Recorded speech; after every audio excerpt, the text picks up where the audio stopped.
ഹരേ കൃഷ്ണ. ഹനുമാന്റെ വിദ്യാഭ്യാസത്തെക്കുറിച്ചാണ് പറയുന്നത്.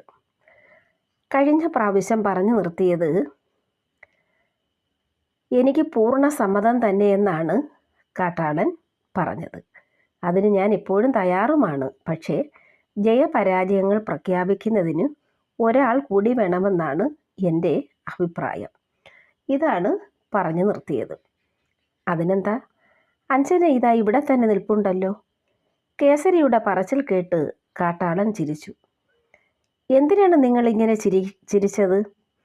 അല്പം ഗൗരവത്തോട് കേസരി ചോദിച്ചു. അതോ, എങ്ങനെ ചിരിക്കാതിരിക്കും? അങ്ങ് വിധി പ്രസ്താവിക്കാൻ ഏർപ്പെടുത്തിയ ആൾ കൊള്ളാം. ഗുണമായാലും ദോഷമായാലും അങ്ങയുടെ ഭാര്യ ഭർത്താവിന് എതിരായി പ്രവർത്തിക്കുമോ? ജയം എപ്രകാരമായാലും വിധി ഏകപക്ഷീയമായിരിക്കും. അതുകൊണ്ട് മറ്റാരെയെങ്കിലും വിധി പ്രസ്താവിക്കാൻ നിയുക്തനാക്കണമെന്നാണ് എൻ്റെ അഭിപ്രായം. ഇത് കേട്ടപ്പോൾ കേസരിക്കും ശരിയാണെന്ന് തോന്നി. കാട്ടാളൻ്റെ അപാര ബുദ്ധിയിൽ കേസരിക്ക് സന്തോഷം തോന്നി. തൻ്റെ മകൻ പറഞ്ഞത് എത്ര ശരിയാണ്. വേഷം കൊണ്ടല്ല ഒരാളുടെ യോഗ്യത നിർണയിക്കേണ്ടത്, ബുദ്ധി കൊണ്ടാണ് എന്ന് ചിന്തിച്ചുകൊണ്ട് കേസരി വായു ഭഗവാനെ ഒരു നിമിഷം ധ്യാനിച്ചു.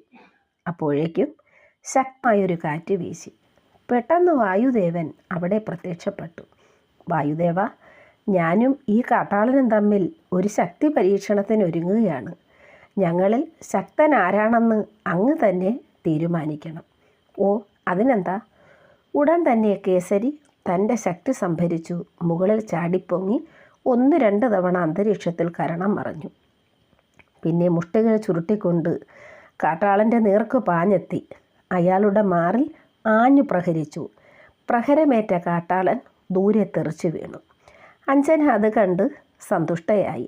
തൻ്റെ ഭർത്താവിൻ്റെ ശക്തിയെക്കുറിച്ചോർത്ത് അവൾ സ്വയം അഭിമാനം കൊണ്ടു. ആ സമയത്ത് വായു ഭഗവാൻ ആഞ്ഞു വീശി. ഹനുമാനെല്ലാം നിർനിമേഷനായി നോക്കി നിൽക്കുകയായിരുന്നു. കാട്ടാളൻ തറയിൽ നിന്ന് എഴുന്നേറ്റ് വന്ന് മല പോലെ നിൽക്കുന്ന കേസരിയെ കൂട്ടിപ്പിടിച്ച് ആകാശത്തേക്ക് വീശി എറിഞ്ഞു. കേസരി കരണം മറഞ്ഞു വീഴുന്നതിനിടയിൽ അഞ്ജന അറിയാതെ നിലവിളിച്ചുപോയി. വീരകേസരി തറയിൽ മലർന്നടിച്ചു വീണു. അഞ്ജന ഭർത്താവിൻ്റെ അടുത്ത് ഓടിയെത്തി. ദുഃഖത്തോട് ഭർത്താവിനെ തടവി ശുശ്രൂഷിച്ചു.